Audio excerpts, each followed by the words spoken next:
খামেনির মৃত্যুর প্রতিশোধ নিতে মরিয়া ইরান। সে কারণে এবার ইসরায়েলের প্রধানমন্ত্রীর বাসভবনে সরাসরি হামলা চালালো ইরান। কিন্তু নেতানিয়াহু কি বেঁচে আছেন না মারা গেছেন এখনো পর্যন্ত সেটা পরিষ্কার নয়, কারণ ইসরায়েল এ নিয়ে এখনো কোনো দাবি করেনি।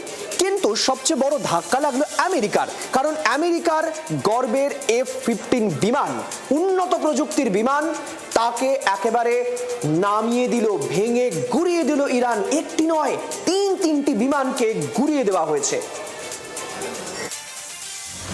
আমেরিকার বায়ুসেনা বিশ্বের মধ্যে অন্যতম, কিন্তু সেই আমেরিকার গর্বকে ধূলিসাৎ করে দিল ইরানের মতো দেশ। বিশ্বের সব আধুনিক যুদ্ধবিমানের বহর আমেরিকার হাতেই। ইরানে হামলা চালাতে গিয়ে কুয়েতের মাটিতে আছড়ে পড়ল অত্যাধুনিক মার্কিন যুদ্ধবিমান F-15। ইরানের হামলার জেরেই আছড়ে পড়ে বিমানটি। কুয়েত সিটির 32 কিলোমিটার পশ্চিমে আল জাহরা শহরে আমেরিকার যুদ্ধবিমান F-15 ভেঙে পড়ে। মার্কিন যুদ্ধবিমান ভেঙে পড়ার সেই ভিডিও ব্যাপক ভাইরাল হয় সোশ্যাল মিডিয়ায়, যেখানে দেখা যাচ্ছে মাঝ আকাশে বিস্ফোরণ ঘটেছে ওই মার্কিন যুদ্ধবিমানে। এরপর আকাশে প্রায় 30 সেকেন্ড ধরে চক্কর খেতে খেতে মাটিতে আছড়ে পড়ল বিমানটি।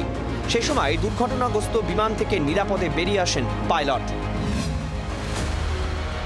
আমেরিকার দাবি, ভুলবশত নিজেদের বিমানে হামলা চালিয়েছে মিত্রপক্ষ, যার জেরে এই দুর্ঘটনা। আমেরিকার রণতরীতে হামলা চালানোর দাবি করেছিল ইরানের রেভলিউশনারি গার্ড। যুদ্ধে আমেরিকার দম্ভের প্রতীক রণতরী আব্রাহাম লিঙ্কন। এক বিবৃতি পেশ করে ইরান রেভলিউশনারি গার্ড জানিয়েছে, তারা আমেরিকার এয়ারক্রাফট ক্যারিয়ার আব্রাহাম লিঙ্কনে 4টি ব্যালিস্টিক ক্ষেপণাস্ত্র দিয়ে হামলা চালিয়েছে। তবে ইরানের তরফে হামলার দাবি করা হলেও আমেরিকান সেনা জানিয়ে দিয়েছে ইরানের দাবি মিথ্যে।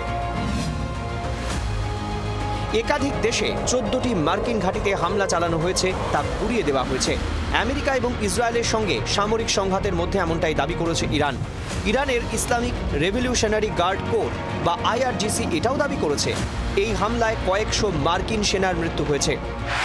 কাতারে মার্কিন সেনার আল উদেইদ বায়ুসেনা ঘাঁটিতে হামলা, কুয়েতে আল সালিম সেনা ঘাঁটিতে হামলা, জর্ডানের মুয়াফফাক আল সালতি সেনা ঘাঁটি লক্ষ্য করেও হামলা চালায় ইরান। আবুধাবিতেও আল ধফরা সেনাঘাঁটিতে হামলা চালানো হয়। সোমবার তৃতীয় দিনে পড়েছে এই যুদ্ধ। দাবি করা হচ্ছে, এই তৃতীয় দিনে ইরানে যুদ্ধের জেরে মৃতের সংখ্যা বেড়ে দাঁড়িয়েছে 555 জন, আহত কয়েক হাজার। যত সময় যাচ্ছে উত্তরোত্তর খারাপ আকার নিচ্ছে পরিস্থিতি। খামেনির মৃত্যুর প্রতিশোধ নিতে এবার ইসরায়েলের প্রধানমন্ত্রীকে খুনের চেষ্টা ইরানের।